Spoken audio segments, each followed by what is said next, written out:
we're just now getting into the third act, which, as you get into the big action stuff and pushes further into genre, it's, the line between great and silly is very thin, and so hopefully we're staying on the right side of it. Mark L. Smith and everyone in Bad Robot, JJ included, we really fought to try and keep the emotion, especially when you're going into the final parts of the movie and you're about to go into some big set pieces and a lot of explosions, a lot of whizzing bullets passing by. If you don't care about your characters, then you switch off. All right, here we go.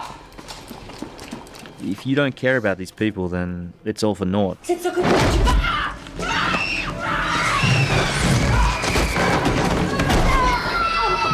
There's some pretty gross, crazy prosthetics in this movie, and I'm hoping it doesn't terrify people too much, but I kind of secretly hope it does.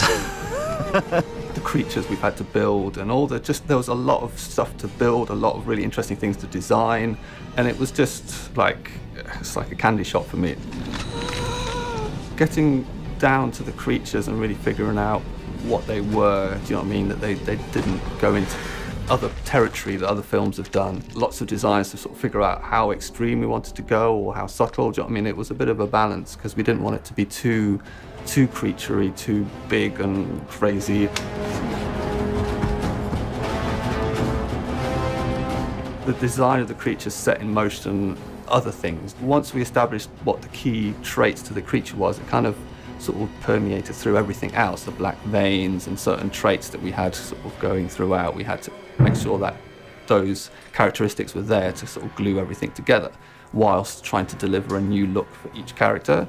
So we had, Waffner's look was slightly different to the Mistake and then slightly different to the creatures, but they're all within the same kind of realm of design. One of my favorite prosthetic effects in the movie is this character that we call the Mistake, which is this really odd, formerly human, but currently whatever the hell it is, character that comes after some of our characters. And it was, an incredibly designed, beautifully performed, really terrifying, mostly in camera character. We always like to capture things in camera as much as possible and not just rely on visual effects.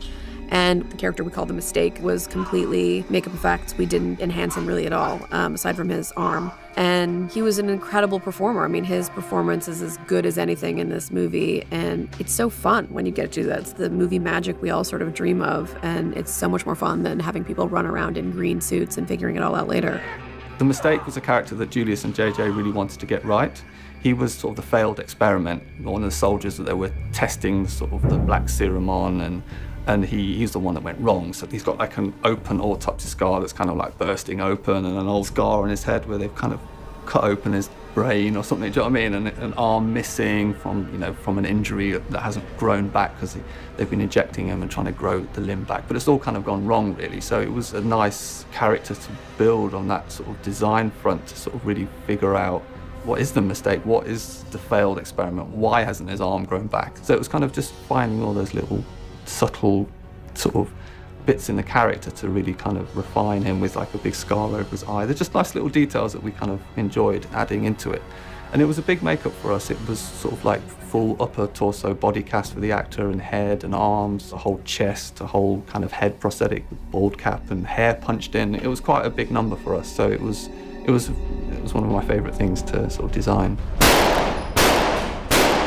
We still hadn't figured out what we were going to do for the main creature villain, and we were trying to nail down what the look was going to be for Waffner. And I said, I know it's kind of weird and twisted, but I've always wanted to know what what it would look like if someone was shot in the face. And JJ's eyes lit up, and he's like, "That's really cool. Let's explore that." And having someone with half their face missing for a portion of the film was going to look pretty out there and wild. Oh man, this is sick shit. It was a combination of prosthetics and VFX working together, where they do the prosthetics, but also when we wanted negative space, they did that with VFX. It's a pretty terrifying, gruesome look.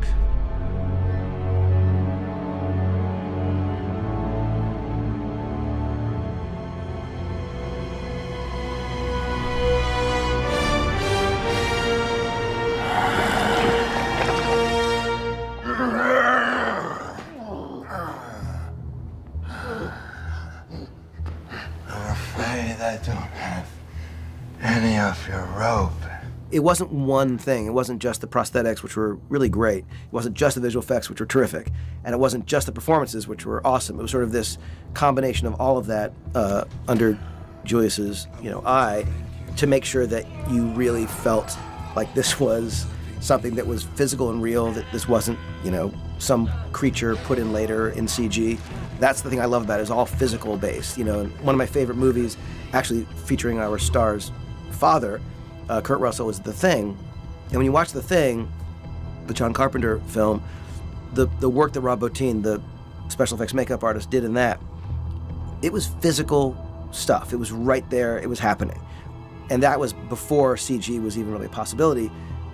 The thing I loved about this is it felt like it lived more in that world, where it was about what is physically possible and then what can we do to augment later, as opposed to let's just shoot something, a plate with nothing there, and put it in later. So I really loved, watching it come to life was a combination of seeing the designs being applied, seeing the performances, later on seeing the CG work that was done to enhance some of the stuff, but it was all based on what was being done in camera.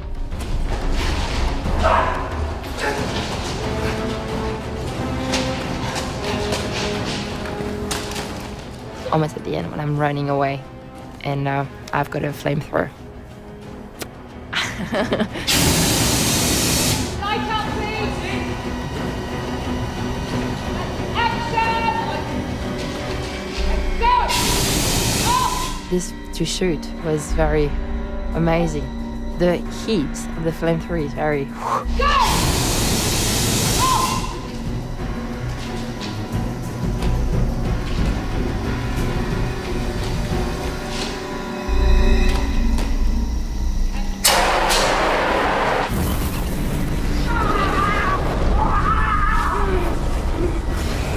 We've got a nice mix in there of different weapons, M1 Garand, the M1 Carbine, the Thompson, and a Springfield 03 Sniper, which is quite nice. That we've had Tibbet up in the attic firing out the window and things like that. It's looked very good.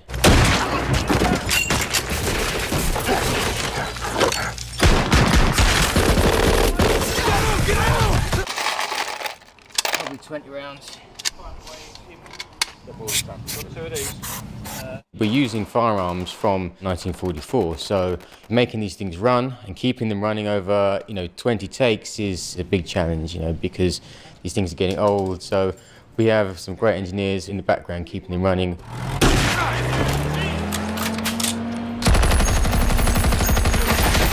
The big problem is, it's fine to have one, but for this, you have to have backups and you have to have spares, so we have three. We have to have at least 3 running at all times, just in case one goes down and we have a second unit running. So the challenge isn't just finding the weapon, it's finding 3 that are looking exactly the same and that are all working perfectly.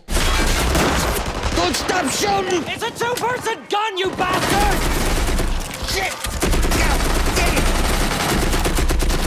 I think the most rewarding part is when we get a 70-year-old gun firing and it fires absolutely perfectly for 20 takes. I think for us, that's the most rewarding part of it, I'd say. As they all run towards us, we go in on him. And then overthrow them here. That's good. I just we followed and he went this way, so then you like bring over straight back. That's right. Our mouthpiece going in. Thank you, we'll stand by, we'll be absolutely ready. And we'll keep it quiet when we cut.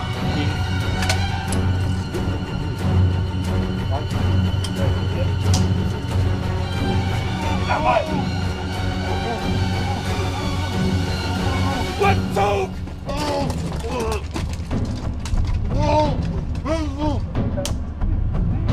Let's talk! 3, 2, 1, action! Action! 3, 2, 1.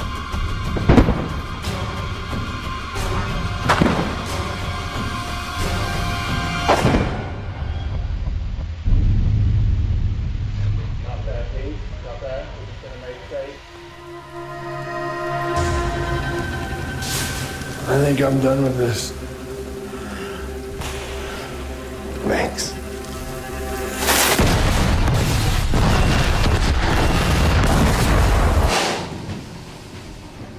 And one of the things that John Henson, the production designer, and myself discussed is we wanted there to be a connectivity between the sets, so I could do shots where we could take the camera from one set to the next and then go all the way through the set if we wanted to. Julius really wanted a world that he could just travel through and not be limited by cut points, you know, keeping it as one solid set.